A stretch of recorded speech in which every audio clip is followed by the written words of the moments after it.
अस्सलाम वालेकुम रहमतुल्लाह जनाब। इंजीनियर स्पीक्स के प्लेटफॉर्म से मैं हूँ रियाज।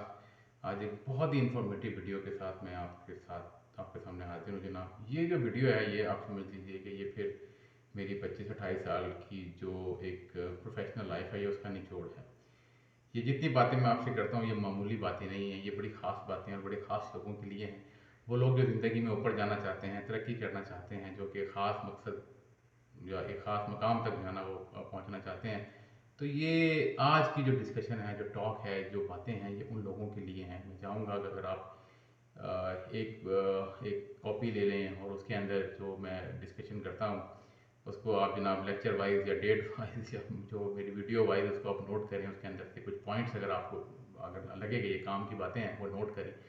और जिस तरह एक कॉपी जो है फिर एक कोर्स करने के बाद वो जो है ना उसमें सारा एब्स्ट्रैक्ट होता है और वो आपके लिए बड़ी एक कीमती चीज़ बन जाती है। जो स्टूडेंट्स लाइक होते हैं वो इस बात को समझते हैं कि वो फिर उस कॉपी को खोलते हैं, देखते हैं, उसमें से गाइडेंस लेते हैं और वो फिर ताहयात जो है ना वो चीज़ें उनके साथ रहती हैं। तो ये भी इसी तरह से हैं, वरना आप चीज़ें ध्यान में आती हैं फिर आप भूल जाते हैं। देखिए, बताने का मकसद ये है कि हम लोग भी ना ज़िंदगी में कभी बड़े पैशनेट होते हैं, फिर हम कभी डाउन हो जाते हैं, फिर हम जनाब बड़ा जो है ना जिसे कहते हैं कि पूरी अपनी कोशिशें, अपनी एफर्ट्स लगाना शुरू कर देते हैं, फिर हम कुछ अर्से के बाद जो है ना डाउन हो जाते हैं। तो ये इंसान की फितरत है। हमारा ईमान तो बिल्कुल इसी तरह से होता है।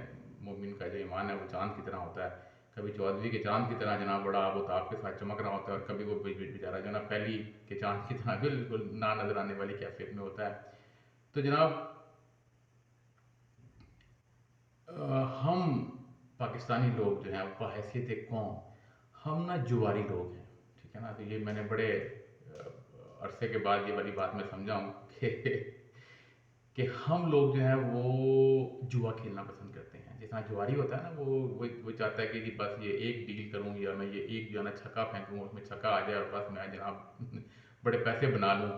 तो हम बहैसियत कौम जो है ना वो जुआरी लोग हैं। हम जो है ना चौके छक्के मार के जो है ना वो ज़िंदगी में आगे बढ़ना चाहते हैं। हम चाहते हैं कि बस पहले स्टेप दूसरे स्टेप के बाद जो है ना हम आखिरी स्टेप पे चढ़ जाएँ किसी तरीके से।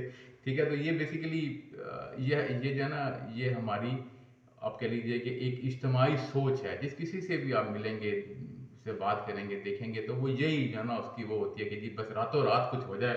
वो उस प्रोसेस के अंदर से जो है ना वो नहीं गुजरना चाहता। अब ये जो एक सोच है ना इसी का लोग फ़ायदा उठाते हैं। People take advantage of this सोच कि उनको पता है कि जी ये जो है ना ये ख़ास तरीके से ये लोग सोचते हैं, ये रातों रात अमीर होना चाहते हैं। तो आप देखें कि इस पाकिस्तान में हर लेवल का ठग मौजूद है। ठीक है ना। प्रॉपर्टी के अंदर बड़े ठग हैं। अभी यार इस्लामाबाद में दो पार्टियां 2-3 अरब रुपए लोगों के लेके भाग गई। उससे पहले एक बंदा था वो बड़े पैसे लेके भाग गया था। तो वो लोगों को बड़े बड़े बाग दिखाते हैं, उनको जनाब वो ख्वाब दिखाते हैं, उनको वो जैसे कहते हैं ना वो हरे हरे उनको दिखाते हैं। तो वो लोग उसमें ट्रैप हो जाते हैं बिकॉज ऑफ अपनी इस जहनीत की वजह से। मैं हैरान होता हूँ 50-50, 55-60-60 साल के लोग जो कि बड़े मंझे हुए बड़े मैच्योर होते हैं वो भी फंस जाते हैं। क्योंकि हमारी जो तबीयत है, जो हमारी नेचर है, जो हमारी सराउंडिंग है, जिनके साथ हम बैठते हैं, बदकिस्मती से वो भी ना बड़ा इन्फ्लुएंस करते हैं। इसलिए मैंने पहले भी काफ़ी दफ़ा अपने यही डिस्कशन में मैं बताता हूँ कि बड़े सुलझे हुए लोगों के साथ आप बैठें। जो आपकी जो हल्का अहबाब है ना आपका वो बड़े साफ़ सुथरे लोगों के साथ जो है ना आपका ताल्लुक होना चाहिए। उसके अंदर बड़े अच्छे जो है ना क्वालिटी के लोग होने चाहिए और ढूंढ के रखें। 1:10 की रेशो होती है जनरली।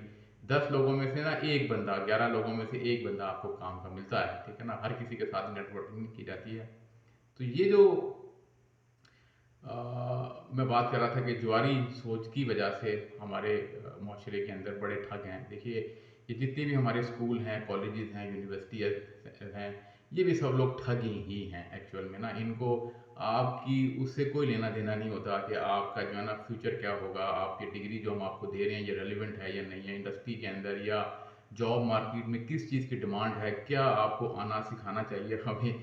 वो आपको जनाब एक लगा बंदा सा सिलेबस जो है ना वो टिका के और आपको धक्के से पास करके और वो जनाब आपको जो है ना वो मार्केट के अंदर भेज देते हैं। कोई देखिए क्लोज लूप सिस्टम होता है ना। आप समझते हैं कि जब तक कोई भी सिस्टम क्लोज लूप में नहीं आता ना वो सिस्टम कभी भी इम्प्रूव नहीं करता है। तो हमारा जो एजुकेशन सिस्टम है वो क्लोज लूप सिस्टम ही नहीं है।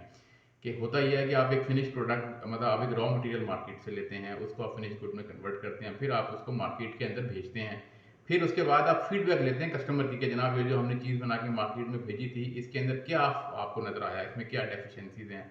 क्या इसको किस तरह से इसको इम्प्रूव किया जा सकता है। तो ये जो मैकेनिज्म है ये हमारी निज़ाम तालीम में एग्जिस्ट नहीं करता कि हम एक रॉ मटेरियल मतलब बच्चा हम एक लेते हैं, जिस तरह एक इंजीनियरिंग के लिए जो बच्चे आते हैं या एमबीए के लिए हम एक रॉ ले लेते हैं, उसको हम जो है ना एक प्रोसेस में से गुजारते हैं 3 4 5 साल जो है ना, उसको एक फिनिशिंग प्रोसेस में से गुजारने के बाद जब वो बेचारा मार्केट में जाता है तो उसकी सूरत हाल ये होती है कि वो 25-30 हज़ार रुपये की नौकरी के लिए धक्के खा रहा होता है। ये आप भी समझते हैं कि ये कैसी बिजनेस एडमिनिस्ट्रेशन की डिग्री है, ये कैसा एमबीए है कि वो बिजनेस जनरेट करने की बजाय अपने आप को एम्प्लॉय करने के साथ साथ 10 लोगों को और अपने साथ जो है ना वो शामिल करने के बजाय वो खुद बेचारा जो है ना वो 20-25-30 हज़ार रुपये की नौकरी की तलाश में रहता है। तो इसका मतलब यही है ना कि स्कूल वाले भी ठग है, तो उन्होंने आपसे मोटी मोटी फीसें जो है ना वो ले ली होती हैं। कुछ हैं पाकिस्तान में बहुत थोड़ी सी जो है ना ऐसे इदारे हैं जिसमें जिसमें जिसमें लम्स जो है ना वो शामिल है, ठीक है ना। तो ये उनका खैर एक अलग जो है ना मोड ऑफ टीचिंग है। तो ये अक्सर जो है 95% जो इदारे हैं वो ऐसे ही हैं। पब्लिक सेक्टर में आप देख लें किसी को परवाह नहीं होती आपकी, ये प्रोफेसर हजरात उनको अपनी सैलरीज का अपने जो है ना प्रोटोकॉल का टेन्योर ट्रैक की सैलरियाँ जनाब ले रहे हैं, पब्लिकेशन छाप रहे हैं 2 नंबर तरीके से या जैसे भी है, उसका मुल्क के ऊपर कोई इम्पैक्ट नज़र नहीं आता, इकोनॉमी में कोई नज़र नहीं आता इम्पैक्ट।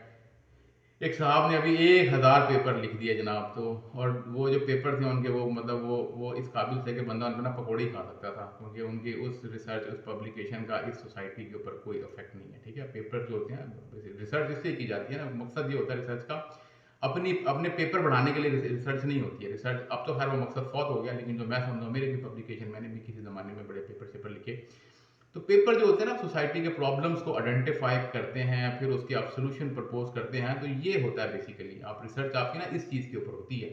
रिसर्च जो है ना वो बस ऐसे ही धक्के से अपने पेपर मतलब असिस्टेंट से एसोसिएट बनने के लिए जनाब इतने पेपर हैं तो बस वो छाप दिए उल्टे सीधे जो थे ना, उनका कोई लेना ना देना ना कोई सोसाइटी पे कोई इम्पैक्ट है, ठीक है ना। तो इतनी यूनिवर्सिटियाँ इतने प्रोफेसर इतनी रिसर्च, और आप देख लें हम एक अठन्नी की चीज़ बनाने के काबिल भी नहीं है, ये कौम ऐसे ही है, ठीक है ना।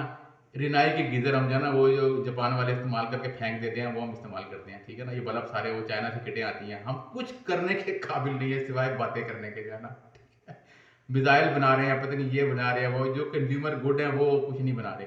फैसलाबाद में, गुजरांवाला में, डस्के में, सियालकोट में ये जो छोटी इंडस्ट्री लगी हुई है इसमें कोई प्रोफेसर कोई इंजीनियर इसके अंदर नहीं होता, ये सारे मकामी जो है ना अनपढ़ लोग हैं, ठीक है जी। वो मैं अभी चूँकि मेरा बिजनेस है तो मैं चीज़ें खरीदता रहता हूँ। मैंने लकड़ी की मशीनें जो है ना, ये जो शेपर मशीन होती है और ये जो गेज मशीन होती है ये डस्के में बनती हैं, वो सारे अंगूठा छाप लोग हैं, ठीक है। और वो इतनी शानदार चीज़ें बनाते हैं, मतलब ये कि पढ़े लिखे जो लोग हैं ना उनका कोई कंट्रीब्यूशन नहीं है एक्चुअल के अंदर ना, बस वो वही बूट पॉलिशी हैं। सुबह जनाब वो इस्लामाबाद में देखें ना तो वो सारी गाड़ियाँ एक तरफ जाके टक्कर मारती हैं, वो वहाँ दफ्तरों में पता नहीं क्या झक मार के फिर वो शाम को घर वापस आ जाते हैं इधर तो बस सुबह से शाम तक इसके अंदर ही जरा ज़िंदगी जरा बेचारों की ख़त्म हो जाती है, ठीक है। मैं भी इस प्रोसेस में से गुजरा हूँ, लेकिन अब चूँकि मैं एक दूसरे तरीके से मैं चीज़ों को देखता हूँ, मैं उनको एनालाइज करता हूँ। तो ये जो एजुकेशन है ना हमारी, ये किसी काम की एजुकेशन नहीं है। ये क्यों किसी काम की नहीं है कि लोग समझते हैं कि जनाब यहाँ पे लोगों को बस ये बताना है कि जी मेरा बच्चा वहाँ पे पढ़ता है, जी मेरी बच्ची वो जी वो कर रही है, वो जी फलानी जगह से पढ़ता है। तो ये भी ना एक स्टेटस सिंबल बन गया हुआ है। देखिए मेरे बच्चे स्कूल जाते हैं माशाल्लाह, 4 बच्चे हैं मेरे, चारों स्कूल जाते हैं। और मैंने उनको ये नहीं कहा कि जी आप जाके नंबर गेम में पढ़ जाओ, असाइनमेंटें बनाओ, ये करो। मुझे पता है मैंने अपने बच्चों से क्या काम करवाना है, जब वो बड़े हो जाएंगे तो मैंने उनको अभी से कि जी फाइनेंशियल मैनेजमेंट को सीखो, फाइनेंशियल आईक्यू को सीखो, ये चीज़ देखो, आपको ये बुक कीपिंग के बारे में सीखो, रिकॉर्ड कीपिंग को सीखो वगैरह, ये ऐप्स इस्तेमाल करना सीखो। मतलब मैं इस तरीके से अपने बच्चों को एजुकेट करता हूँ क्योंकि मुझे पता है कि कल को उन्होंने क्या, मैंने उनसे क्या काम लेना है, उनको मैंने कहाँ पे डिप्लॉय करना है वगैरह वगैरह। लेकिन जो जिनका ये काम है, ये जो बेसिकली स्कूल कॉलेज यूनिवर्सिटी वाले हैं, ये अब बदकिस्मती से जो है ना कोई भी इस तरह का जो रोल है वो अदा नहीं कर सकते हैं देखिए इसका मतलब ये है कि अगर आपके पास 4 जीपीए है, ठीक है, तो वो 4 जीपीए ना एक प्रोसेस के बाद आपके पास आना चाहिए था। लेकिन बदकिस्मती से जो हमारा निज़ाम तालीम है वो ये करता है कि वो उन बच्चों को मतलब 50 नंबर है 40 नंबर है वो ग्रेस मार्क्स दे के धक्के से उनको 70-80 करके ना पास कर देते हैं। जिनको कान से पकड़ के निकाल देना चाहिए था प्रोग्राम में से, उनको वो डिग्री दे के जो है ना मार्केट में भेज देते हैं, ठीक है जी एक्सक्यूज मी। ये हमारे 80% जो स्टूडेंट्स हैं ना उनका यही हाल है, ठीक है ना। मतलब मैं एक बिल्डर हूँ, आप यकीन करें सिविल इंजीनियर्स जो है ना यहाँ पे जब कोई हमें बंदा चाहिए होता है, हम बुला के उसे इंटरव्यू करते हैं, उससे 10 सवाल पूछता हूँ ना मैं, तो वो कोई सवाल का जवाब नहीं दे सकता। वो ये तक नहीं बता सकता कि सिंगल ईंट की अगर दीवार है 10 बाय 15 की तो उसमें कितनी ईंटें लगेंगी अगर वो डबल 8 की है तो कितनी लगेंगी, अगर वो 13 इंच की है तो कितनी लगेंगी, और अगर वो 17 इंच की मैं बनाना चाहता हूँ तो कितनी लगेंगी, और उसमें कितने पिलर देने पड़ेंगे और कहाँ कहाँ पे देने पड़ेंगे। तो ये है जनाब हमारी जो है ना इंजीनियरिंग, ये है हमारी जो है ना तालीम। और फिर लोग कहते हैं कि यार हम लोग जो है ना वो हम अमीर नहीं होते, हम उस प्रोसेस में से जो है ना अपने आप को गुजारना नहीं चाहते हैं, बस वो जुआ खेलना चाहते हैं, चौके छक्के मारना चाहते हैं।